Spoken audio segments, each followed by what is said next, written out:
नमस्कार दोस्तों, life changing 23 YouTube channel में आपको स्वागत है। आज हम लोग इस कहानी के द्वारा त्याग के महत्व को जानेंगे। हमें जीवन में कुछ पाने के लिए कुछ न कुछ खोना पड़ता है।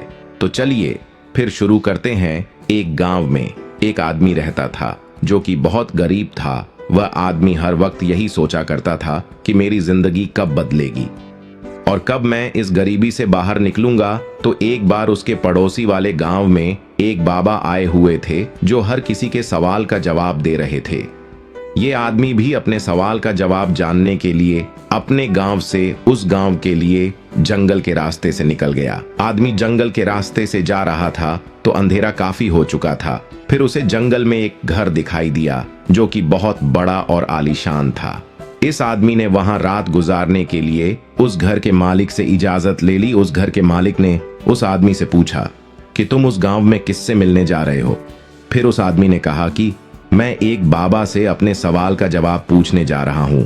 ये सुनने के बाद घर के मालिक ने आदमी से कहा कि तुम उन बाबा से मेरा भी एक सवाल पूछना। मेरी बेटी 20 साल की है और वह गूंगी है। तुम उन बाबा से यह पूछना कि वह बोलना कब शुरू करेगी। उस आदमी ने उस घर के मालिक को हाँ कहा और अगली सुबह वह वहां से निकल गया। फिर उसे रास्ते में एक बूढ़ा जादूगर मिला जिसके हाथ में जादू की छड़ी थी। उस बूढ़े जादूगर ने उस आदमी से पूछा कि तुम कहां जा रहे हो। उस आदमी ने जवाब दिया कि मैं एक बाबा से अपने सवाल का जवाब पूछने जा रहा हूं। बूढ़े जादूगर ने कहा कि तुम बाबा से यह भी पूछना कि मैं स्वर्ग में कब जाऊंगा। वह आदमी हाँ कहकर वहां से चला गया।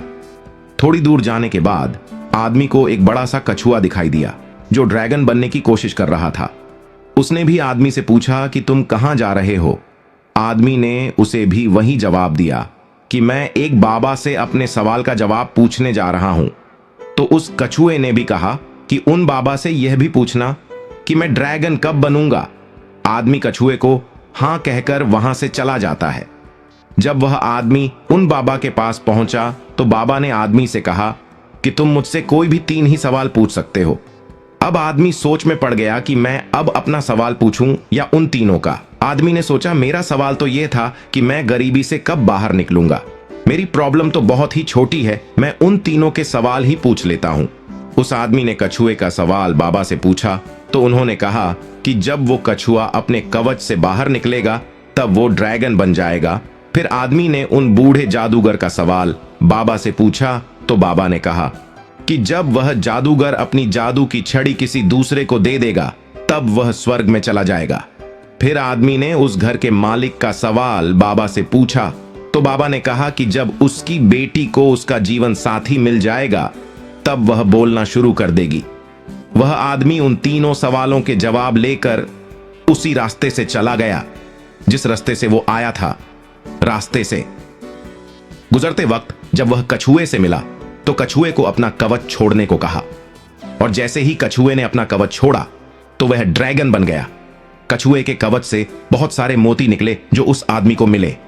फिर वह बूढ़े जादूगर से मिला जो कि स्वर्ग जाना चाहता था। आदमी ने उस बूढ़े जादूगर को अपनी छड़ी किसी दूसरे को देने के लिए कहा। उस बूढ़े जादूगर ने अपनी छड़ी उसी को दे दी और जैसे ही उसने अपनी छड़ी दी वह स्वर्ग में चला गया। फिर वो आदमी उस घर के मालिक से मिला और उससे कहा कि जब तुम्हारी बेटी को उसका जीवन साथी मिल जाए तब वह बोलना शुरू कर देगी। उस घर के मालिक ने अपनी बेटी की शादी उसी आदमी से कर दी और अब वह लड़की भी बोलने लगी। इस कहानी से हमें यह सीख मिलती है कि हमें कुछ पाने के लिए कुछ खोना पड़ता है, कुछ छोड़ना पड़ता है, सैक्रिफाइस करना पड़ता है। जैसे कि उस कछुए ने अपना कवच छोड़ा तो वो ड्रैगन बन गया। उस बूढ़े जादूगर ने अपनी छड़ी छोड़ी और वह स्वर्ग में चला गया और उस घर के मालिक को अपनी बेटी की शादी करानी पड़ी। इस कहानी में सबको कुछ ना कुछ मिल गया, लेकिन सबसे ज्यादा उस आदमी को मिला जो कि बहुत गरीब था, क्योंकि उसी ने सबसे ज्यादा सैक्रिफाइस किया था। वह आदमी इतनी दूर से अपने सवाल का जवाब पूछने गया था, लेकिन उसने अपने सवालात को त्याग कर उन तीनों के सवाल को पूछा। इस आदमी ने सबसे बड़ा त्याग किया। तो याद रखिए, बिना सैक्रिफाइस किए किसी को आज तक कुछ हासिल नहीं हुआ। हमें अपने जीवन में त्याग करना सीखना चाहिए।